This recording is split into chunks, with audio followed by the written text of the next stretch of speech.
you all for being here today.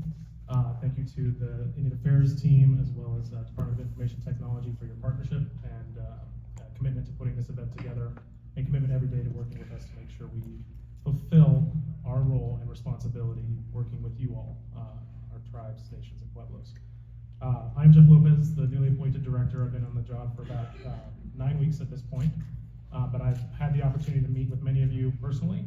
We have spent about 30% of our time traveling around New Mexico, making sure that we are understanding the issues that you have with our office and with broadband in general.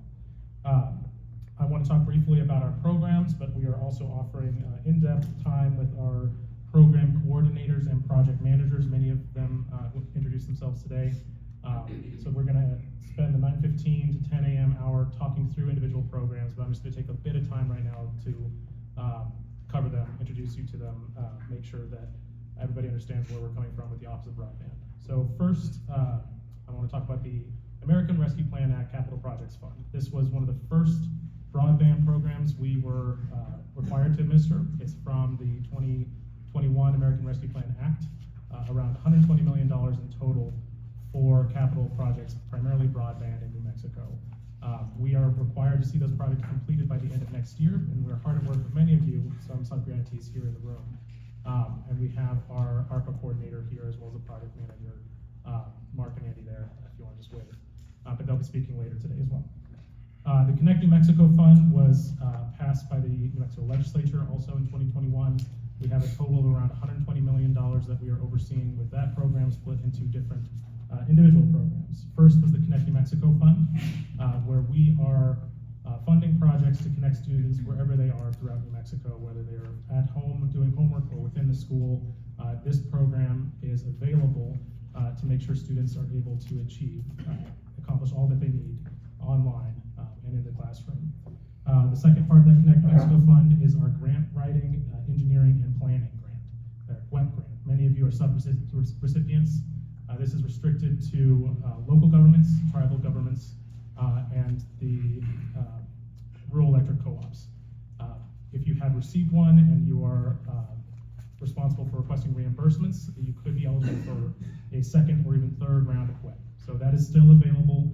We have to see that spent down by the end of the fiscal year in June of next year. So we're working on a very quick timeline now to make sure that that project is complete. And the last and largest component of the Connect New Mexico Fund is the capital projects. And we are, again, getting this out the door. The projects have to be substantially complete by next year when the funds revert to the Connect New Mexico Council in June of 2026. Secretary Monette briefly mentioned our Pinon grant. Many of you were very interested in our digital equity program from the federal government. Unfortunately, that program was canceled by the Trump administration. So the digital equity Pinon grant in New Mexico is no longer available due to actions by the federal government. But we at the state level are now examining what we can do with state funds to fill some of those needs, and these are critical needs. The capital projects, of course, are important for building the infrastructure. We need to look at operations expenditures to make sure that networks can be sustained. And this digital equity was filling an important part of the picture where communities could understand the benefits of the networks that you are all building, that we are supporting. Whether it's digital opportunity or digital literacy, I think we still have a significant need. We had applications for $14 million and only about $8.7 million available, and that really demonstrates that New Mexico and you all identified the need here. So we are looking at alternatives to that federal program, which was unfortunately canceled, but at the state level, we're still committed to digital literacy and digital opportunity. The last thing I want to talk about briefly is our BEAD program. Unfortunately, our BEAD coordinator, Andrew Wilder, had a delayed flight last night, so he's not going to be here today, but I'm happy to talk in depth about the program. Just to give an idea of timelines, this is our $675 million allocation from NTIA for capital projects for unserved and underserved. We just got permission this week from NTIA to move towards public comment.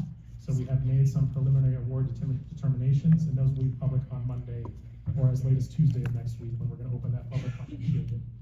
We had 3 applications from Pueblos, Nations, or Tribes, and we were fortunate to be able to accommodate all 3 applications. But again, that information will be made public on Monday, and we welcome all of you to participate in the public comments. If you have any concerns or questions at that time, the public comment will be open for 7 days. So starting through the beginning of next week through the week of September.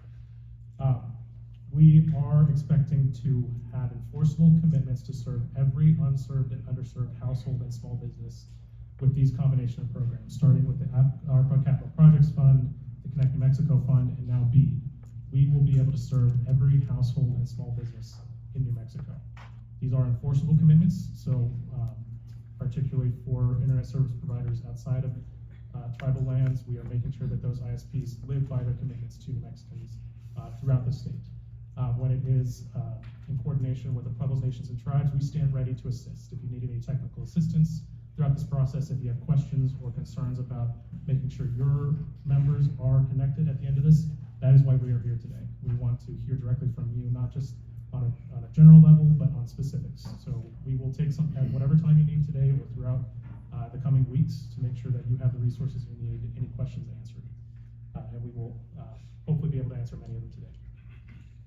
Lastly, I just want to talk about my commitment to you all. I came directly from the office of U.S. Senator Ben Ray Lujan, where I worked for him for the past 4.5 years in Washington, D.C., managing his subcommittee on telecommunications. It was my job, my mission there, to make sure that federal agencies understood not just the importance of tribal consultation, but tribal consent. And we were very fortunate with NTIA and how they structured the BEAD program, requiring tribal consent before making any awards on tribal lands. We are still working with FCC and USDA to make sure other federal partners understand that, but now here at the state level, we are not funding any programs on tribal lands unless they have tribal consent, full stop. So we are living by that commitment, not just because it's the statute, because it is the reality that we all face, that unless we work with you all, we are not going to connect everybody in New Mexico. So we are living by that commitment. For the 9 years before that, I was working for U.S. Senator Tom Udall, the former chair of the Indian Affairs Committee in the Senate. So I was very fortunate to work with very strong mentors who understood these issues at the state level. And now I'm trying to carry that legacy forward here as the director of Office of Broadband. I know I've met with many of you. If I haven't been able to visit over the past 9 weeks since I began, expect a request from us shortly to make sure that we get out to your tribal lands if we're invited. I want to make sure to live by that commitment, meeting in a government-to-government relationship with each and every one of you. So thank you for coming today, and I'm looking forward to the rest of the discussion.